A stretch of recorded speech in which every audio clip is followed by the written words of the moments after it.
عبد الرزاق نے کہا ہمیں ثوری نے علقمہ بن مرثد سے خبر دی، انہوں نے مغیرہ بن عبداللہ یشکوری سے، انہوں نے معروف بن سوید سے، اور انہوں نے حضرت عبداللہ بن مسعود رضی اللہ تعالیٰ عنہ سے روایت کی۔ کہا حضرت ام حبیبہ رضی اللہ تعالیٰ عنہ نے دعا کی، کہا اے اللہ مجھے، میرے خاوند رسول اللہ صلی اللہ علیہ وسلم، میرے والد ابو سفیان اور میرے بھائی کی درازی عمر سے مستفید فرما۔ تو رسول اللہ صلی اللہ علیہ وسلم نے ان سے فرمایا تم نے اللہ تعالیٰ سے ان مدتوں کا سوال کیا ہے جو مقرر کی جا چکی، اور قدموں کے ان نشانوں کا جن پر قدم رکھے جا چکے، اور ایسے رزقوں کو جو تقسیم کیے جا چکے، نہ ان میں سے کوئی چیز اپنا وقت آنے سے پہلے آ سکتی ہے اور نہ آنے کے بعد مؤخر ہو سکتی ہے۔ اگر تم اللہ تعالیٰ سے یہ مانگتی کہ وہ تمہیں جہنم میں دیے جانے والے عذاب اور قبر میں دیے جانے والے عذاب سے بچا لے تو تمہارے لیے بہتر ہوتا۔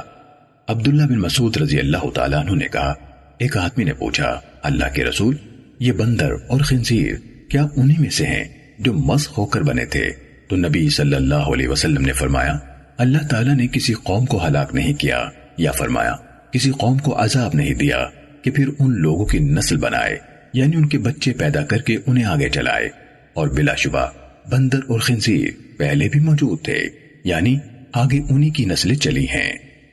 صحیح مسلم حدیث نمبر 6772۔